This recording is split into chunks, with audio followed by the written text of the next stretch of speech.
Hi, everyone. Welcome back to the pod with Ban and Heidi. Thanks for taking a seat with us today.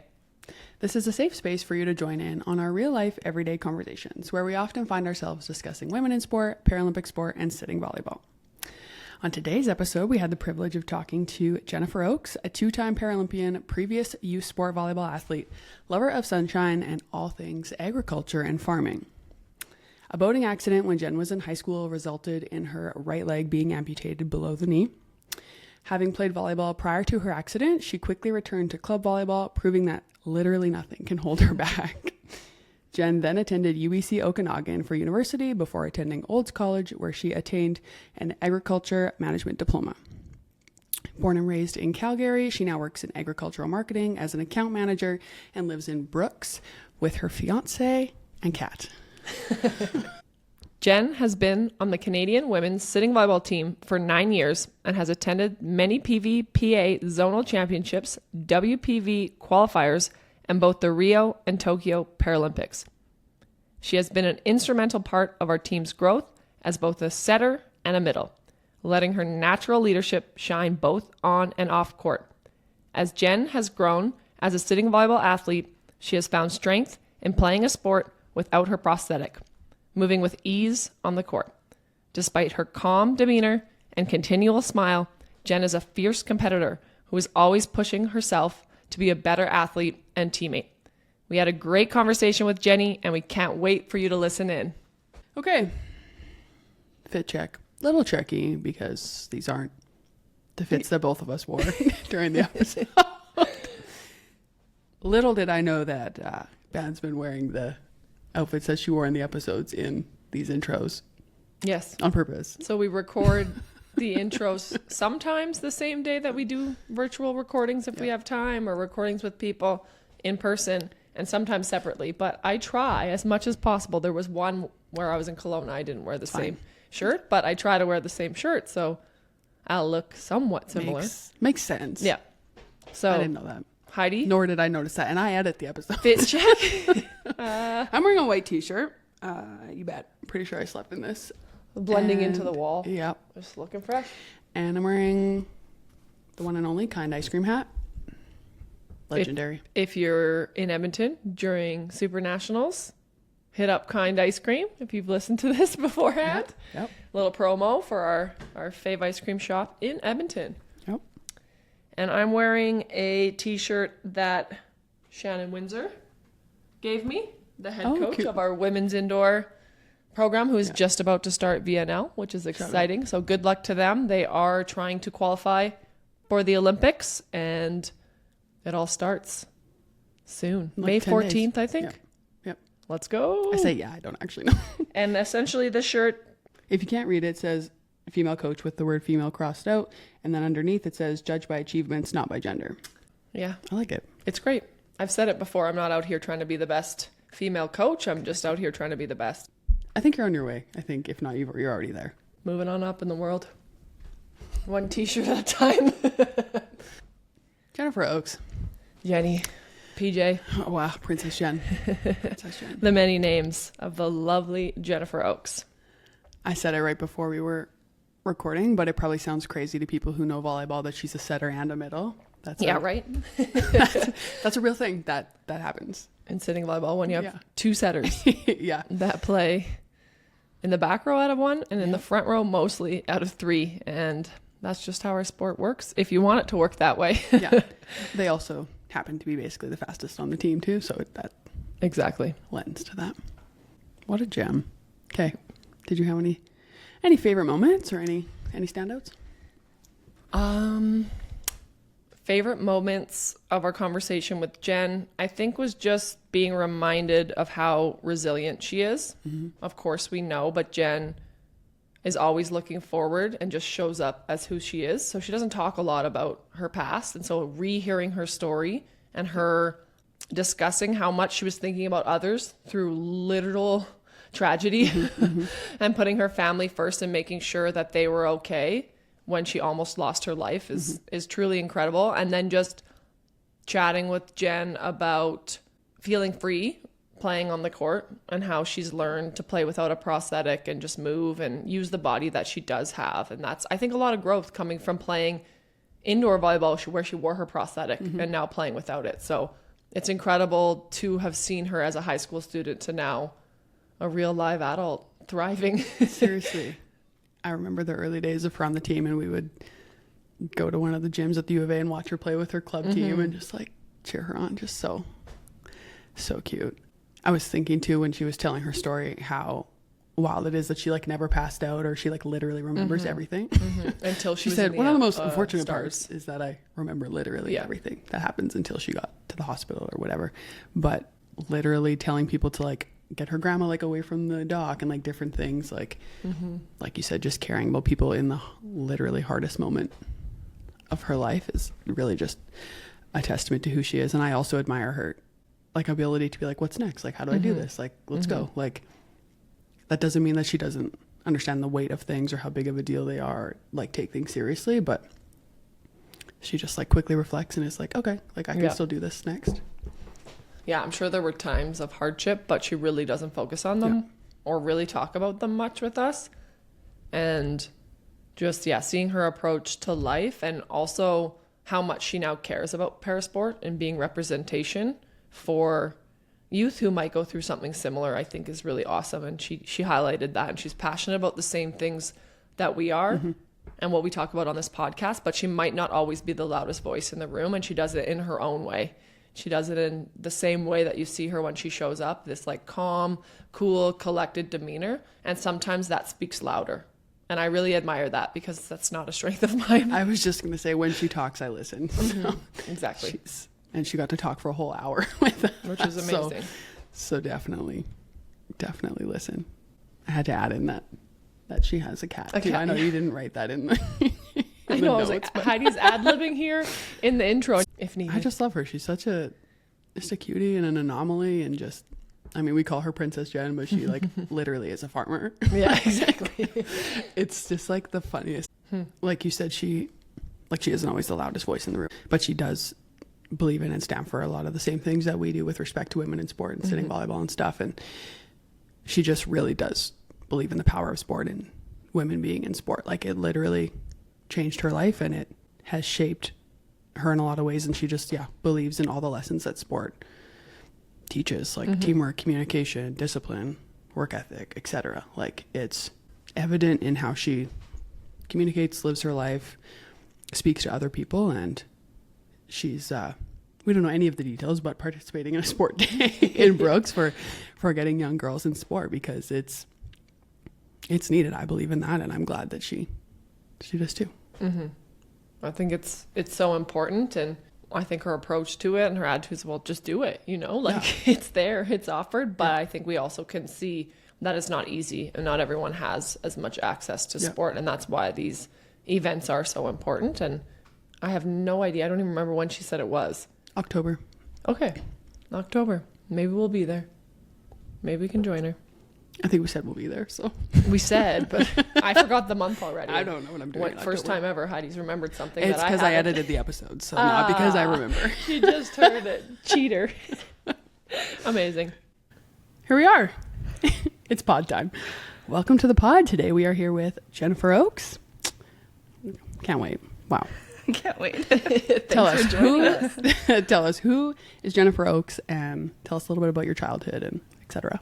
Okay. I am a youngest sister. I have 2 older sisters. I'm a daughter to 2 awesome parents. I'm an athlete, of course. I'm a fiance, a cat mom. Yes. I love the summer. I love the sun and the lake. I don't know. What else is there in my life? You are I'm a good farmhand. That's where I was going. I think I know what you were going to say. What? Were you waiting for the Paralympian? Well, yeah, that I was not what I was going to say, but okay. Of course, Paralympian. I was going to say you are a setter on Team Canada, women's sitting volleyball. She is PJ, Princess Jenn. Princess Jenn. Jenny. Yep. Jennifer, Jenn. Just Oakes. The list goes on. Yeah, PJ's from way back. Right? It's lived on. But that is Potentially from against China, your will. right? Yeah, from Yeah. China, from my first international competition was Princess Jenn. We were staying in the Hello Kitty castle, Yeah, and you just fit the aesthetic so perfectly. yeah, it was the best, that place. Was All it? the rooms were like Was it? bright pink, like okay, I mean like the hotel was pretty cool. Yeah. The location was Sus. medium. That's All hilarious. right. You've touched on a little bit of who you are. Maybe tell us a bit about your journey with sitting volleyball. Did it find you? Did you find it? I was still in the hospital when I found out about sitting volleyball. We actually, like my family and I, when I was right out of surgery, basically, were like looking at Paralympic sports, and like my parents were like, oh my gosh, there's this thing called sitting volleyball. And so we already were like, oh, cool. And then we found out like a couple days after my last surgery that that Canada was competing at the Pan Am Games in Toronto. And so we started like cheering you guys on. I mean, I don't think there was like a great way to watch your games, but we were like, oh, like they might qualify for the Rio Paralympics. And we were like, that's so cool. And so we were like cheering you guys on like while I was in the hospital. And then I think while you guys were still there, Shakara, who's a retired player now, reached out to me and was like, if you ever want to play sitting volleyball, like come on out. Like I'll play with you in Calgary. And then you guys reached out after that too. So I basically, as soon as I got out of the hospital, it was like a couple months after that I went and started playing with her in Calgary and some of the men's athletes. And I didn't have a prosthetic yet. I was like fresh out of the hospital, like, Right? yeah. As So fresh as it gets. we kind of chased you down and found you. I don't know if Little I knew. did you know we were stalking you, like, essentially. So let's talk timelines here. What year was this? I know, but what year was this, and how old were you? Yeah, it was in 2015, so I was 17. Okay. Yeah. Just a little guy. Just a little guy. In high school still? Yeah, in high school, going into grade 12, because it was the summer going into grade 12. Yeah. So it was July? Yeah, So July. you were, how did you lose your leg? What's the story behind that? Yeah, I was in a boating accident. My friend and I were just like out enjoying the day. It was really sunny. It was one of like the first big weekends of the summer. And then I was on the front of the boat and we were just like cruising around, and then we hit some waves and I toppled over the front of the boat, and we were just going too fast. She couldn't do anything to avoid me, and so I got ran over by the boat, and the propeller did so much damage to my leg that they ultimately had to amputate it below the knee. And then before that, I got rushed to the hospital in the Stars helicopter. So got a little helicopter ride from the lake to Calgary. Unfortunately, I remember like everything about it. Shoot. But yeah, so they got me to Calgary really quickly. I think all the doctors and the people on Stars basically said like without Stars and without having the blood on board, which was a new kind of aspect of Stars, they like didn't have that a couple months before my accident even.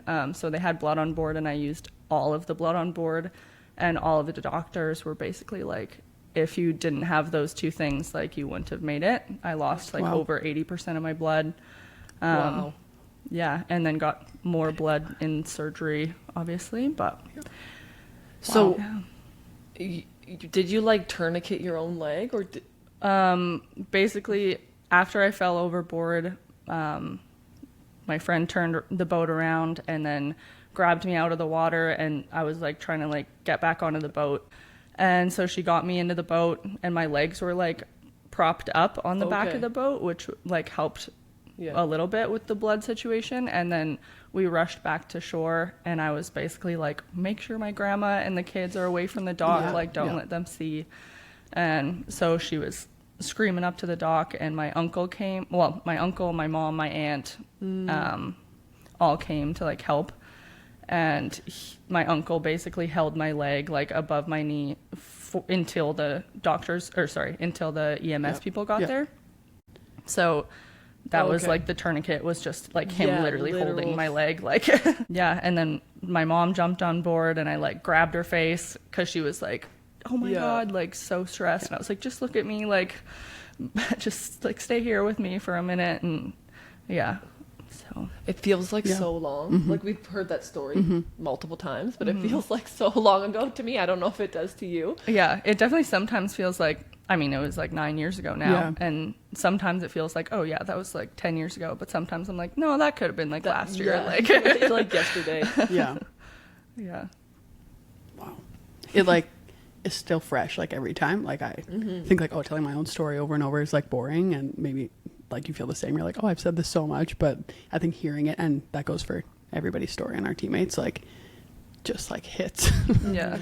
every time. It's also interesting, like talking to other people and what they were doing, like when they found out, kind of thing, or like from my mom's perspective, or from my aunt's perspective, or from my sisters. Like my sisters were just like out having fun in Calgary because it was during Stampede. So a bunch of my friends were at Stampede, Right. and a bunch were like at Team Alberta, and they all remember like getting the news or Well, I remember. like being a part of it. Yeah, I like didn't even know you. Yeah. Because I was with Team Alberta. Yeah. So that's what I was going to ask is, do you remember Yeah. the exact date? yeah, it was July 10th. Okay. Yeah. So July 10th. 2015. Stampede. Yeah, Yeah. 2015 Stampede. I was with Team Alberta as well, and we were all in BC. At the Richmond Oval, which is where our indoor women's team, Yeah. which probably was your goal at that time to play on that team. Like, you know, Yeah, like I mean, hopeful. I don't know if it was but, you know, realistic, but you yeah, were- like that's the. you were a volleyball player, and Yeah. you're like, that's where I was, and I heard, oh, this young club athlete from Calgary was in a boating accident, and it probably was not that exact day, but like she might lose her leg, like things like that. And I just remember being like, wow, we're going into our biggest event to qualify, which was like the next week Yeah. in Toronto at the Paralympian Games. But I was like, it's too soon to reach out. But now I think my perspective would change because Yeah. I know how to approach this. I've met you. I've met lots of different athletes through accidents. But at that time, I'm like, we're literally ambulance chasers. Like, this is not what I'm going to do right now. But I know like a lot of people were coming up to me and kind of telling me about you. And I was like, oh my goodness. Like, Well, it was also like in Brooks is a small town. Everything like everyone knows everything, Yeah. and so anytime Stars comes to town, like everyone's like, oh, "What's happening?" And so I think I tried to not tell some of my friends because some of my other friends were at like Craven, like a music festival kind of thing, and basically everyone was doing fun things, and I didn't want to tell them because I didn't want them to like be sad, basically. It's very And Jennifer so move. I was just like, oh yeah, like I'm just at the hospital, like I hurt my leg. And they were all like, No. I'm hearing that you like are dead. Like, what's going on? And I was like, oh, I forgot that everyone would know this by the end of the day. Like, yeah. so then I had to kind of fess up and Like tell the rumor everyone what's mill. going on. And that's the most Jen statement. Anyone that's watching, anyone that's listening that doesn't know Jen, that is Jen in a nutshell. Yeah. Like, Oh. trying to downplay it. Sorry, staying can't come hang cool. out later. I kind of hurt my leg. Yeah. Well, my grandma did that too. Like when she was calling, because my grandma was at the lake and she didn't see like what was happening, but she called my sisters and were like, yeah, like Jen hurt her leg. Like she's getting flown by Stars to the hospital. Like, and so my sisters were like, that's kind of weird. And then they were like, I just feel weird about it. Like, I think I'm going to check up on it.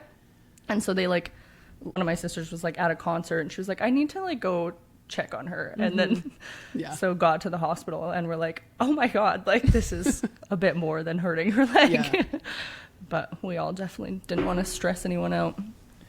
I think that's what I was saying. Like after I woke up from one of my surgeries, I still thought that I was dying. Like I didn't know for sure because I was like, I mean, I knew that it was really bad and I was super groggy by the time I woke up. And I was like, okay, you guys, like, just keep having a nice summer. Like, I love you all so much. And I was like saying all my goodbyes. Like, Were you like in and out of consciousness? Yeah, And you so were it just was confused. I was just Yeah. confused, like, didn't know. Oh, and you were like, maybe I'm still on this ambulance. Like, where Yeah, am I? like I knew that I had landed Okay. on the roof of the Foothills Hospital, and then as soon as I went through the doors, I basically like don't remember until I woke up like during one of my surgeries or something, which was also gross. But and then another time I woke up like in a like MRI machine, and I thought that it was like a casket. I was like, I'm dead. They have wrongfully buried me. Yeah, literally. I was like, this sucks. And it was like, It's really loud in here. it's really, like so MRIs are loud, like so confusing. And then I immediately passed out again. So then like when I woke back up, I was like, oh, here's my family. They're all saying goodbye to me. Like, so they were like, my family was all there, and I was like saying my goodbyes, and then they were just like, you're not dying. Like, but I didn't hear that because I passed out again. And then, so by the third surgery, I like woke up and had more consciousness, and I was like, I think the first thing I asked my mom was, do I have my knee? And I don't know why that was my first question. I think because I did see my kneecap, like. Oh yeah, because the blade hit it too. The blade went. If that's the right word. Yeah, the propeller went through my knee. Yeah. But that was the first thing I asked, and then she said, yes, you have your knee. And then I passed out again. And then when I woke up, like the next time, then they were like, okay, you lost your leg. Like, now let's move on. So all of these wake ups, like what's this time span? I think the 3 surgeries were within like 2 days. Okay. I honestly don't really know. But I had one more surgery after that, but I was like fully conscious for that. And then kind of the week after, when people were visiting me in the hospital and stuff, I couldn't really see much. Like, I knew that people were there, and I was like aware of all of that, but I don't know if it was just because of all the drugs or like the you blood were loss, high. or like, oh yeah, like I think it must have just Like been I so literally high lost that all I my was blood like, volume. So And that. yeah. Yeah. So your ampiversary, do you consider that the day you had the boating accident? Yeah, July 10th is what Okay. yeah. And for those listening, and I was gonna- an yeah. ampiversary is your amputation anniversary. Yeah. It's a made up word. Maybe other people use it, but we use it. And I think for people listening as well, the second part that I was listening to kind of Jen say is like, do I have my knee? And for people that are listening, there's a huge difference for below knee amputees and above knee amputees for the type of prosthetic that they will wear. And if you can save your knee in an accident, it is a huge advantage. I know with medicine, with the advances in medicine, with the advances in prosthetics, like things are improving, but our athletes on our team would very much so say like, you want to keep your knee. Yeah, definitely. And so for Jen to ask that right away, I think it was, maybe because you saw that, but it's weird. I have no How idea. would you know that? Yeah, like I didn't know anything about prosthetics or anything like Yeah. that. So I feel like that's a weird thing that I asked. But and also my doctors, I had like really good teams of doctors, but they did say most doctors would have amputated your leg above the knee because there was so much damage to my knee. And I had a pretty big skin graft on my little leg as well. Little leg is what I call my residual limb. Same. More amputee language. Yeah. But yeah, so the skin graft was definitely like a big hurdle in my recovery, but obviously glad that I have it with my knee. I was going to bring that up and ask that because I remember that like you just said, having your knee is not something that most surgeons could have done, and whoever you had was able to like essentially reconstruct your knee, like your patella. What's a kneecap? Well, like I don't know. wire- A patellar. wire it together and Patella. Yeah. Yeah. Like they wired your knee Yeah. essentially back together. Yeah, pretty gross. I had like some pins in there, and then they kind of just migrated themselves out, and so one like popped through my skin, and I was like, can you get rid of this? So then they just like took it out, and then my dad was like, can I keep that? I was like, Dad. So I think he has it in like a little vial. I don't know if he still has it, but it was funny. Can And I so keep that? do you remember the timeline on when you returned to walking? Was it after you went back to school? Because you would then had the summer holidays, or were you in the hospital for most of the summer? I was in the hospital for a month, so I got Okay. out kind of mid-August, and then I basically went like straight back to the lake. Classic. Well, Classic. I was at home for like a week, I think, and had to have a home nurse come and like change my bandages and Yeah. everything, but all of the nurses do it a little bit differently, and so I was like, can I just learn how to do it on my own? Like, I'll be really careful, Yeah. and like I'd just rather do it myself than random people touching my skin graft kind of thing. Like, it grosses me out. So I just learned how to do it myself, and then I went back to the lake like right away, and like back on a boat right away. I was like, I don't want it to be something that I'm like scared of. Like, probably the sooner the better, just to jump back in there. Yeah, and so that was really good, I think, just to have a little vacation, but also just She's for a my lake girl. recovery. She's a lake girl through and Yeah. through. That sun, that water, the boat again was healing in its own sense. But for walking, I think, well, when we were researching it, some of the things that we found were like, it's going to take a year to learn how to walk again and everything. And we were all like, oh my God, like that's so long. And I was like, I'm trying to get back to volleyball, like for my season starting, like what are we talking about here? So I think I got my prosthetic after 4 months just because of my skin graft. It took a lot longer because they had to wait for the whole skin graft to heal. And there was one part of it that just like wouldn't heal. But then when I finally got that back, I started like trying to walk on it right away. And we had come from the prosthetist office to one of my volleyball games, and it was my first day with my leg.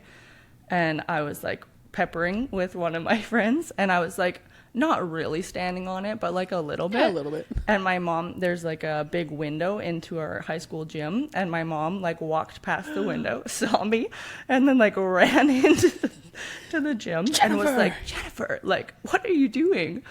Like the doctor was like, don't go trying to play volleyball on it right away. My mom was like, I thought he was not having to say that seriously, but here we are. Jennifer Jerry Lynn. 17-year-old Jenny does what she wants. Yeah, exactly. I believe I have seen a clip of you playing volleyball sans prosthetic as well. It was that day, actually. I took my prosthetic off. I was like, well, fine. If I'm not allowed to wear it, I'll just play volleyball without my prosthetic. So I hopped around the court. I think I just like served and dug a couple balls. I think I hit a standing back row ball. Yep. You say this extremely casually, but like, can you just imagine that? Like you were. I saw that. Oh, I just dug a couple balls on one leg. I think I got really tired at one point and just sat down. Insert video here. We gotta find it. Insert video here.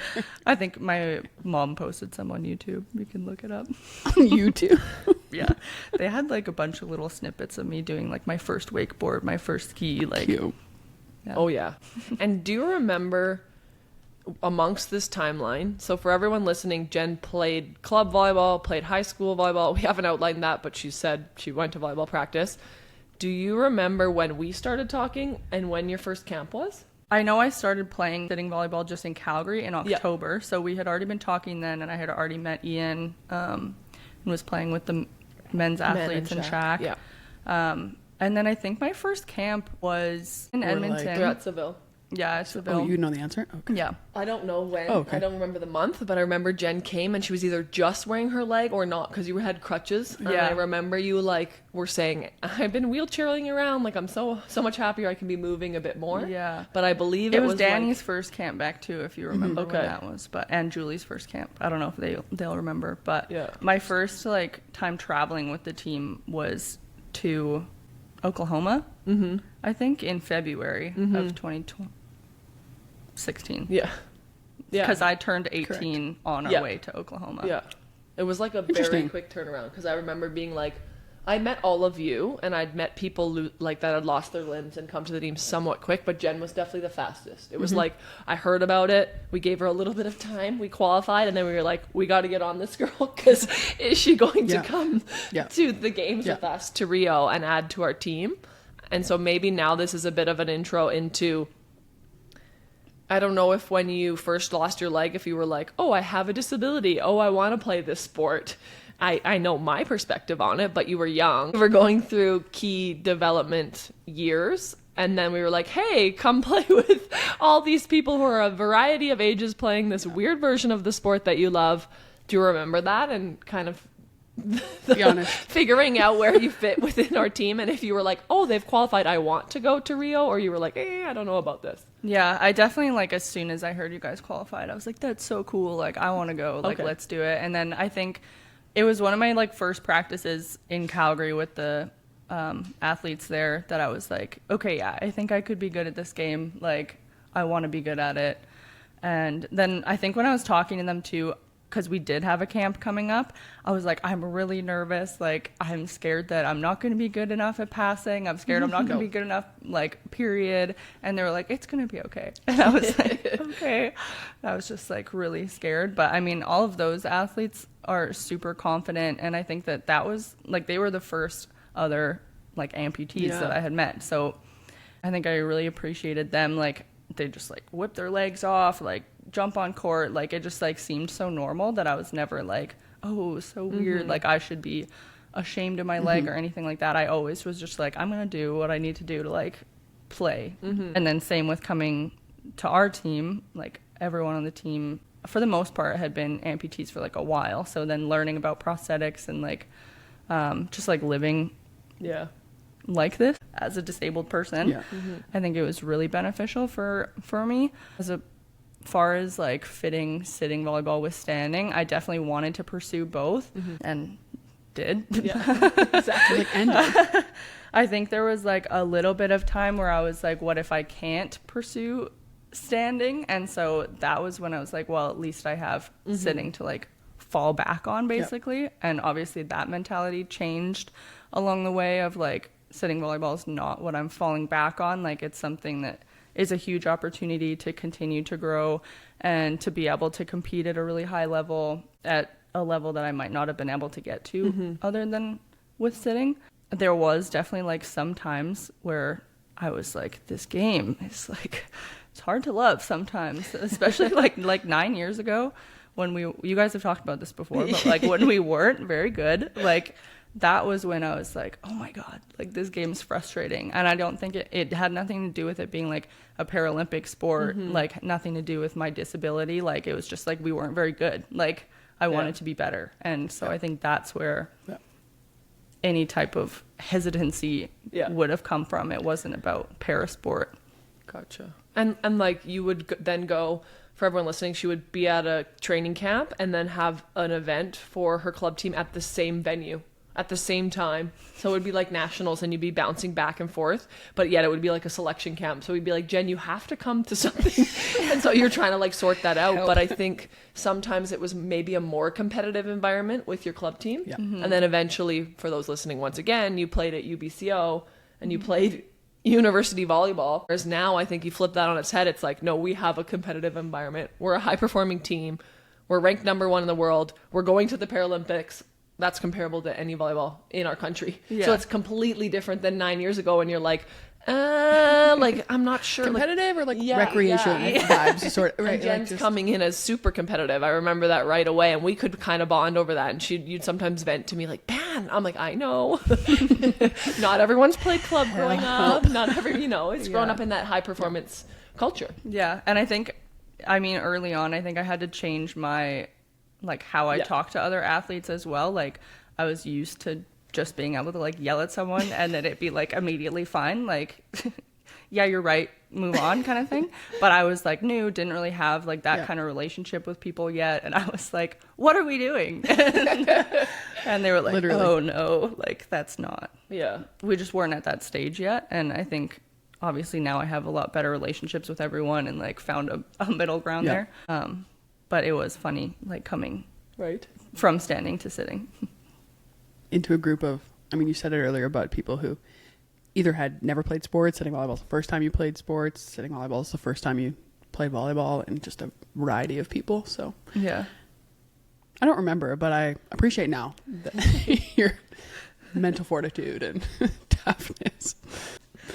Okay, so you've talked a little bit about coming from standing and going into sitting. So let's talk a little bit about your role and kind of, you're a setter now, but you can talk about that. But just tell us like what that journey has been like. Yeah, I think at my first tournament in China, I was an outside hitter. Wild. I actually remember because our first game was against Brazil, and I remember sitting down and they served the very first ball to me, of course, but I passed like a perfect 3 and I was like, yes. My core memory. Yeah. My first international volleyball Did touch. we win a set against them in that game? I think it was a pretty good game. Like the first game was not bad. Say what you really want to say. No, I don't remember. But yeah, I was watching a game from Rio, just a little throwback, just to check it out. And you and Danny were playing beside each other. Terrible. And I don't know what, like, I don't know what the system was, but I'm not sure. Because in Rio, I still played out like a hitter sometimes too, and it was Shaq and Joe setting. And so then was Dan. Like, was Danny like a middle? You were a setter the whole time, and I'm this is completely wrong. She was not. Great. Yeah. We switched that after Rio. Yeah. I knew that Joe said. I just I like randomly Shaq, said totally. a little Yeah, bit if I in thought hard Rio about it, I could figure because it like when Leanne would play, then Joe and I would Right. set. Like Yeah. I mostly Joe Yeah. would set, and then Yeah. I would just put up some Right. trouble out. balls. Me and Danny were beside you. Yeah, if I went back and looked at like our lineup then and stuff to like get in my own brain, I'd be like, girl, I'd be like, what are you doing? Like, We're like, let's just stack the front row and then just like we'll see what well, I'm happens. assuming see what that happens. I Get back had around. you across from Danny. Yeah, or maybe. across from Heidi. I don't remember. Right, like that would make sense for a balance. And then, For both passing to attack. and Okay, then yeah. who else played? Who else started? Jack Fee. and Fee and So Fee across from. Me? Yeah. I have to go back and Oh my look. gosh, was Like, I it's middle? been so long. And then we were like, because I remember at Worlds in 2018, obviously our lineup changed a lot by then. But like after that event, athletes coming to me, Jen being one of them, be like, what if we try this system? What if we try? Like we were just always problem solving. So I think every event for like, I don't know, Rio Ever? and the next like 4 years, we just kept changing Yeah. things. see what happens. How Try do it we out. be better? How Do we- like the yeah. setter triangle. Yeah. Like We would just break it down and like try to get better. yeah, definitely. Yeah, so I kind of started setting a little bit after Rio, I guess. And then moved to full-time setting when Joe switched to libero. Mm-hmm. And I had never set in standing. I think I kind of always wanted to, but I was I was outside hitter till everyone got taller than me, and then I turned into a libero. Well, and jumping became quite hard. Yeah, jumping became quite difficult. So, and I wasn't a big jumper to begin with, so that was really stacked against me. Okay. Setter Jennifer. Not since the beginning of time, since post Rio. Tell us what being a national team athlete right now looks like for you. Ooh. Being a national team member is obviously very important to me, and I think it's usually very, very high on my priority list, if not the highest, like depending on where we are going into competitions and everything. I do work full time, so I have to kind of mesh those two worlds together. My work is luckily very supportive of volleyball, and they've always been supportive. As soon as I started working there, I told them right away, like, I'm going to be gone for big chunks of the time. Like, please help me. And so they knew right away that they were going to have to be a little bit adaptive. And I have to work extra hard leading up to competitions and up to training and stuff, just to make sure that I'm not missing anything from a work standpoint. As a national team athlete, I think it's just like such an honor. I know that you've kind of said, Heidi, it's like not really a feeling that you can put into words, especially when you're looking at it from like the Paralympic kind of standpoint. But I think it's just something that really brings me back to the sport all the time. Like, even when I was having some of those like doubts about playing, like, is this something that I really want to do? Like, I get to represent Canada. Like, there's nothing really bigger than that. And so it always would like rope me back in. Like, it's like for your country. Like, you can't not do that. For sure. My follow-up is, tell us where you live. I live in Brooks, Alberta. I grew up mostly in Calgary, but lived in Brooks in the summer because of our lake house there. Had to sneak away as much as I could. And then I made a bunch of friends in Brooks and just kind of really loved the lifestyle there, especially in the summer. Obviously, there's lots of fun things to do. And it really, kind of my friends and the summer jobs that I was doing really made me find like a love for agriculture. So then I went to school for agriculture, and it just like really fit with what I loved. Like, I got really passionate about that. Can't really do that in Calgary. So I just love that you like love farming. Like, you just can't put you in a box. Like, yeah. like just find her in the pasture. Like, you would never think that. You touched on like growing up in Calgary, but now living in Brooks, how does that look with training, and how is it like not being with your teammates or having to work out and train? Yeah. Training in Brooks is a little tricky. Obviously, when I was in Calgary, there's like more athletes to train with, a little bit more support. And then being here, it's like the best environment that you can have for improving and like connecting as a team, obviously. But at home, I think it's being able to, I don't know, keep kind of growing a little increments about like what we learned at camp, and just making sure that we're not losing skill, like, and being able to improve in small ways. And I've been pretty lucky in Brooks. Like, I have a lot of support from my family and from Sam, and other rec volleyball players have been like helpful in training environments. Of course, our teammates always give good advice for how to do things like alone. Someone told me to book like squash courts, so I've been doing that for a long time. Like when I was in Olds, and I was alone a lot too. And like badminton nets make good sitting volleyball nets. Like who knew? So it is a little bit like Mod Podgy training, but I think our team has done a really good job of like adapting to that kind of training environment. And definitely within like the last few years, it's been a lot more consistent. So I appreciate all the help that people have given me for training at home. Yeah, if anyone in Brooks is listening and wants to sit down and play volleyball, take a seat with us. Yeah, take a seat with Jennifer.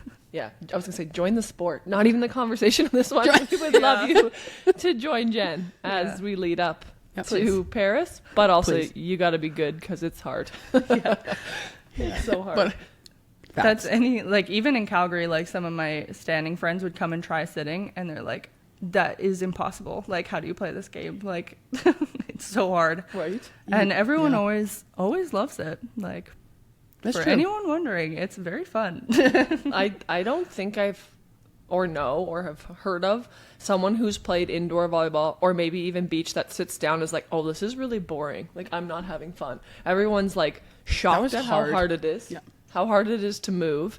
And then like starts thinking about the game critically. Yeah. Like it's amazing to bring people out and that love volleyball and that like really will try different versions. I get it that some might be like, no, I have more fun on my feet, but I mean, I was hooked right away and so many other people are as well. And that's exciting. Like a para sport to me is faster and more fun than the indoor version. What? That's amazing. Exactly. Okay. So you talked about like it being hard to put into words being a national team member. Now let's switch into being a Paralympian. Tell us, what does it mean to be a Paralympian to you as a two-time Paralympian? Yeah, two-time Paralympian. I feel like in Rio, to be a Paralympian, I was just like, woo, like, having fun. And we made it. Yeah, like I made it. It was a year after my accident, so I literally was like, I don't know what I'm doing. But to the top. Yeah, and but I mean, again, like you said, kind of an indescribable feeling, but it just feels so much bigger than like yourself or your sport even. Like being able to see people from all over the world who have gone through things that are like worse than you, similar to you, like, and just become a national athlete after that is like pretty incredible.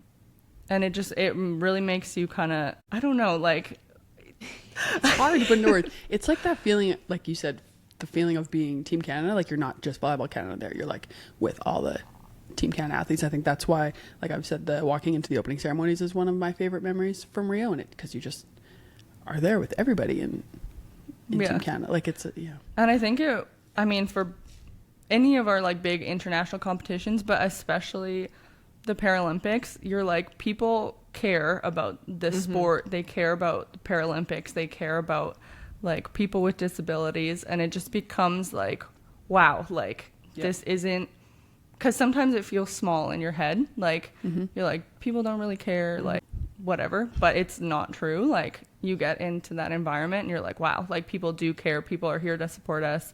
It's growing, like it's getting bigger, and it just like, it really kind of fills your heart. But I think like what I'm hearing is first is kind of perspective about the other athletes there. I know I've said like our eyes are always open because you're like, whoa, like look at that person in the village, or you hear other stories and you can relate to it, obviously, the two of you, much more than I can.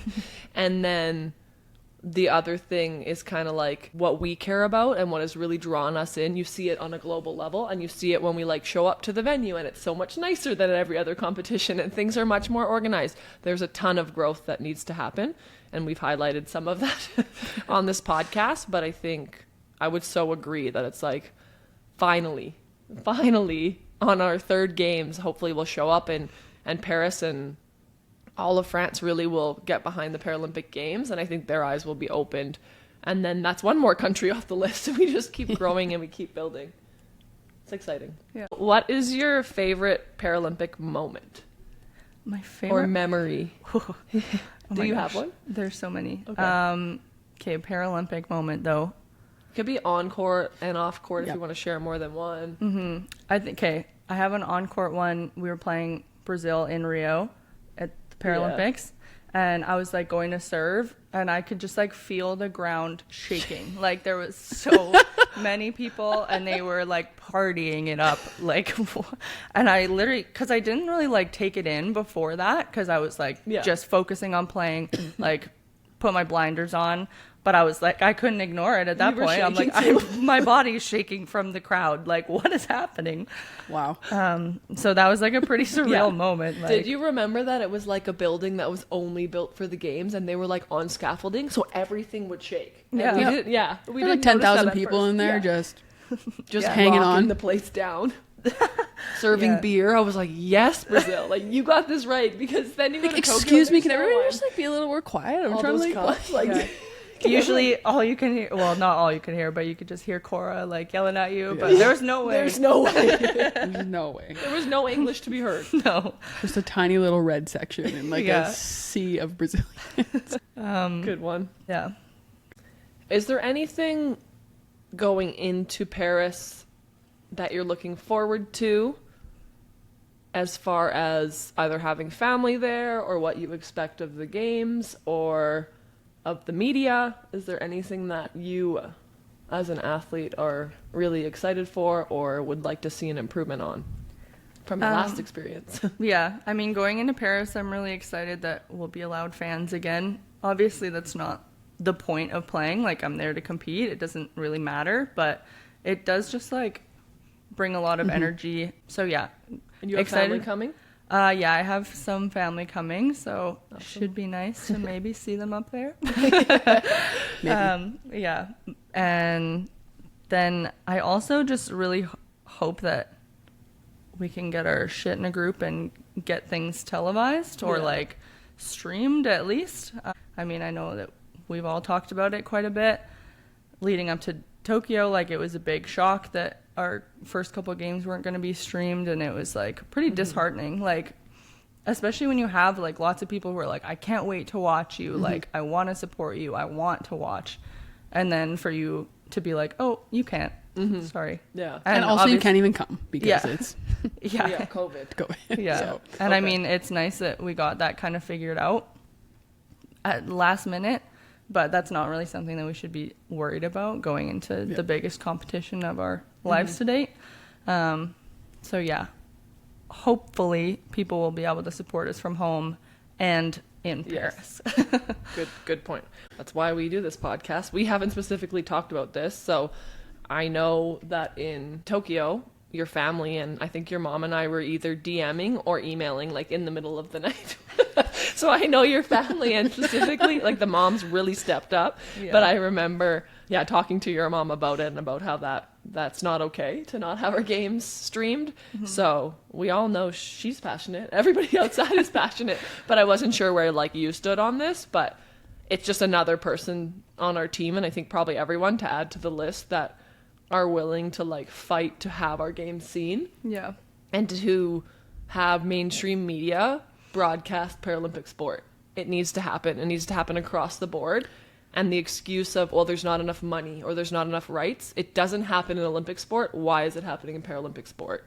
So I appreciate that perspective. And am I surprised? No, but I wasn't sure if you're like, well, we have family coming, it's not as important. Yeah. I mean, at this point, for big international competitions for us, like when it's one camera angle watching our game, like No that's announcer? kind of a slap in the face. Totally. Like, forget about not streaming it, period. Like that. Right? Like, ow. Jen's getting yeah, into even the our way you next said it, episode. Jen is prefacing episode Whatever. 8 ? You kind of even said it when you were first explaining, like, what do you mean? It's as simple as that. Like, Yeah. it's quite literally unacceptable. That, Even at That's our it. like other events where it's one camera angle, like you said. I watched the wheelchair basketball repechage. I don't know how to say I was that like, word. is she going to say the word? Qualifier. And the men's was awesome. They had an announcer. It was like really easy to follow. Yep. It looked super professional. The court looked professional. The score up there looked professional. The women still had like multiple camera angles, but not as good of an announcer. Maybe less English where it was being hosted. but still much better than what we get. So 2 products of events, and then you watched ours. And I know they did a good job in China, but still not good enough. It's like, this deserves to be shown at a high quality level. And they'll be like, oh, it's on the LOC, so meaning the local organizing committee. Yep. Well, then don't pick them if you can't put out a good product. Period. When it was here in Canada, it was streamed on CBC, and there was announcers the whole time. And my friends who don't know sitting volleyball are like, well, we want to watch those matches. Because they can learn. Yeah, they're like, this is boring if I don't know what's going on. Yeah, well, it is. Or like, and people don't know the differences like in rules. Yes. So like, you're like, why did that get called? Why is that their point? I don't know. We'll never know. And then they're like, no one wants to watch. We have only a couple of people watch. I'm like, well, because exactly. Because they don't. Or it cuts out. Well, sitting volleyball was one of like the highest streamed team sports in Tokyo. Right? Dear Paris. Well, dear everyone, it's fun to watch. It's fun to play. Yeah. People are going to fall in love with it just like we have. Yeah. I love that. Thank you. Another voice. We have talked a little bit, actually via text, Jen, about playing without your prosthetic in sitting volleyball. We've touched on that in our podcast, but that more recently, I think, and maybe as you've gotten better and better, maybe within your role on the team and just moving on the ground. And anyone who doesn't know, Jen is incredible at moving, especially as an athlete. Fastest on the team. Yeah, and I'm not even going based on numbers. I'm going about like understanding her body through time and space on the court, having to approach with a left leg and pull in, and now we're learning to move in different ways. But it's incredible to see how you've learned the sport, but it's still not easy, and it probably never will be completely easy. But we've talked a bit about how you're feeling more able without your prosthetic on. Can you touch on that a little bit? And that might sound kind of weird to people listening. Like, what do you mean you take your prosthetic off and then you feel comfortable in that? I mean, I wear my prosthetic like all day, every day. If I don't have it on, I'm like, shit, this is inconvenient. Like, you kind of feel a little bit helpless. Like when you don't have your leg on, you're like, I can't go get myself a glass of water because I'll be hopping around the house like with a glass of water. Like, just like small things like that. It makes you feel like a little bit incapable in some ways.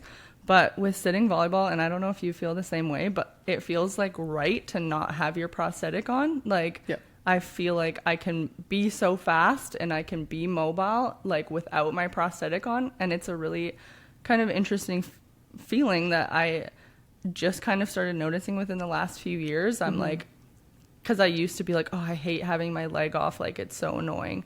But now to like take my leg off and be like, let's go, like ready to zip around. Like, I just feel like.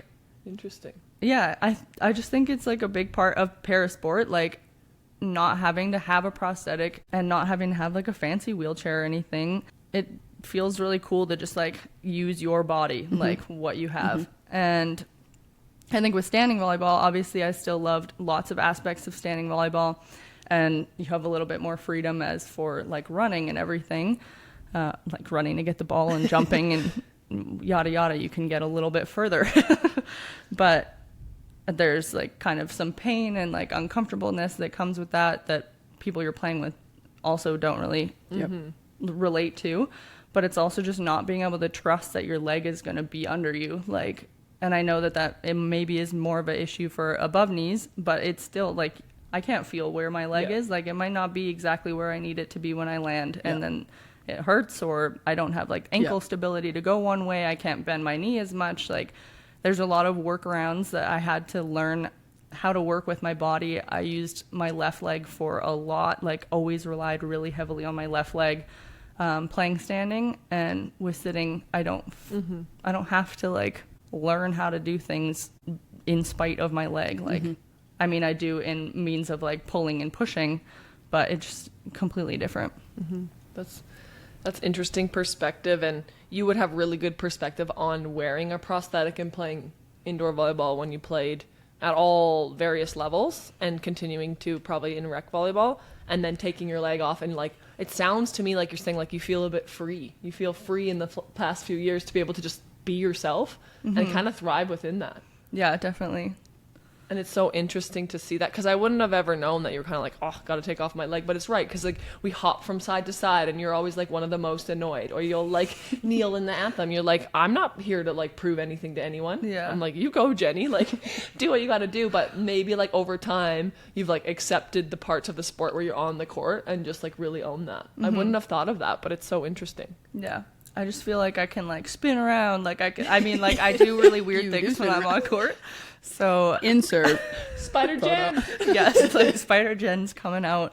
But like if I try to sit down with my prosthetic on, it's like in the way. Totally. Like, yeah, like move. get off. Like, Just a clunky thing. Yeah, exactly. It's like just like being dragged along. I don't want that. Yeah, makes sense. I think it's really cool that you've like thought about that, put words to that. It's something that I think a lot of people who play sitting volleyball can relate. I agree. I relate to that feeling, but to think about it, consider it, I agree. Yeah. It is like freeing. It's like just your body, and like that's I think the beautiful thing about sitting volleyball. Yes, for people missing like having arm amputations and such can wear prosthetics, and that's different, but like for us, for lower body amputees, it's like you just use your body and you just figure it out, and I think that's really cool. Yeah. And I think you learn how, and something our team really has accepted and owned, is you learn how to move in all directions no matter what type of body you have. So I think that probably helps too over time. You're like, oh, I can still get that ball. Let's go. So it's like empowering you to use the limbs, we always say, that you have. And that's how I like write things out in like coaching. I'm like, the limbs the athlete has in coaching documents. Yeah. They're like, what? I'm like, it's the truth. Let's just do a little shout out to you. Well, like you've, I think, said that as far as I can remember. You probably have maybe a better memory than me, but like always just like coached us individually. And I think you have done that kind of since day one. So we are using the podcast to reduce stigma around parasport and disability. Do you have a funny story or something that you'd like to highlight along your journey? Yeah. I mean, there's lots of funny stories with our team. There are many. It's chaos all the time. I mean, as a general one, I just like our dance parties all the time, like before games, after games, on the way to games, whatever. We're like always listening to obnoxious music and dancing, and I feel like it really brings us together. It's quite fun. And then this is mostly me and the other youngsters that you guys call us. Kiddos. But The kids. we do some pranks when we're on the road. And yeah, so those are always funny. The last one was less of a prank and more just Julie being so weird. But she thought, or well, she saw a video about like you put like a gummy bear in like water and salt or something. We were roommates. Yeah, Heidi was. You bet. roommate. And you're supposed to like soak it, and it's supposed to turn into this like giant gummy bear. And she tried it and it didn't work. But then she put it in our room anyways. So it was like in our shower, and Sarah and I would like have our shower, be like, think that it was each other's gummy bear. And we were like, why is this here? But then as soon as you get out of the shower, you kind of just forget. You're like, whatever. And then we didn't talk about it for like 3 days. Yeah. And then Julie came in. She was like, did you guys see my prank? And we were like, no. Like, so she'd like been hyping it up for like 3 days. And we were like scared to walk around hard. our room. Like, we're like, what is going on? Like, what is this prank? And then she was like, hee hee hee hee, and just thought it was so funny. And it was just this gummy bear in our shower. It's like regular sized gummy bear. Like, I feel like I heard about it, and then I was like waiting, and then you guys were like, it literally was just a gummy bear. Yeah. I And don't know, then you're me and supposed to Sarah were add like, salt. I thought it was yours. And she was like, I thought it was yours. We're like, gummy why would I bear. have a gummy bear in the shower? so stupid. So weird. Well, we're trying to qualify. Yeah. Prank's still going. Yeah. Yeah. Me and Julie also, it was in Japan after the earthquake. Oh, And Sarah was in the shower, and Julie and I like filled up ice buckets of water. Yeah. And we like, I don't even know. We thought it was so funny, but It was Sarah funny. like was getting out of the shower, and then we burst open the door and like chucked these like buckets of water on her. And we're like, tsunami! Like, thought it was so funny. And then she was like, she like had a towel on already. So like we just soaked her getting towel. dry. Didn't you like get water everywhere? Yeah, And there was people needed luckily, to like- come to me and be like, "Bam, we made a really big mess." Yeah. There was like Sorry. a drain hole in the floor, which was very Oh. lucky, but Good. Oh Yeah. man, I remember hearing about that. yeah. Those are I great also stories. like just I mean, obviously we have very early flights most of the time. So when we're like having a celebration the night after, there's lots of funny stories that go with that. But I think the funniest one, well, not the funniest, but one of them was when we were like dancing in Bosnia, and then all of our morning alarms started going off, and we're like, oh no, like yeah. we have to Normally go. it's like you're packing already, maybe, or you're like have slept like an hour or two, and then your alarm goes off. But it was like, oh, On we the gotta dance like, floor. we gotta Dance go. floor. Yeah. Chaos. You hooligans. Hey, then you can't sleep through your alarm. Yeah, Which exactly. is a theme on our team. So Yeah. you just go straight to the bus. Yeah. It's perfect. That'll get you. All right. As we're wrapping up here, is there anything else you want to discuss with women in sport, parasport, or sitting volleyball that we haven't asked you about? I'm going to be a part of this event in Brooks. Oh. It's for girls in sports. I don't know if I'm going to have many Brooks people on this podcast, but it's going to be in October, and it's just Amazing. going to be, I think my mom might come too and be there. We're just going to have like a couple different sports going on. And then just like highlighting the importance of having girls in sports. And for me, like all kids in sports, and I know that there's like been a big downturn of kids dropping out of sports within the last few years.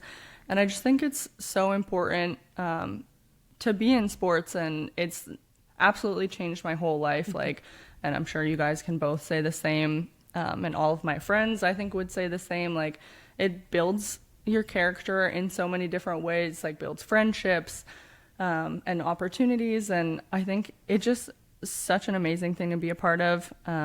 If anyone is in Brooks, like, check it out in October. But I'm really excited to kind of see the girls there and hopefully get them to stick to a sport. Do you have the information on the event already? No. Okay, Like well, October, it's pretty we far can away. share that on Yeah. our socials as well, and we can put it in the show. They're still kind of building it Okay. together, so that's why I don't have like a ton Once of we info. have it, we can add it to the show notes because people will be listening like over time, and then let us know. I'd be happy to come down. Lots of Be time to involved. promo. Okay, where can we follow you on the socials? Ooh, I have 2 Instagram accounts, one specifically for volleyball, which is Jenn Oaks _volleyball, I'm pretty sure. Question mark.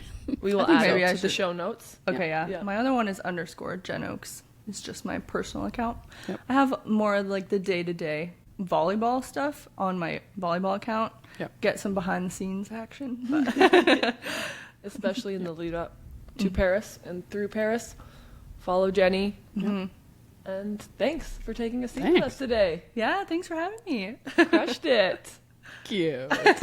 Should we all high five together? No. Or, like, let's- Thank you, everyone, for listening to our passion project today. We had a truly great time sitting down with Jenn. It was really special, and yeah, I just love her a lot, and it's a privilege to get to hear her thoughts and her experience again. Yeah, after hearing it multiple times, but she's a person of a few words, so it really was nice to dive into some deeper topics.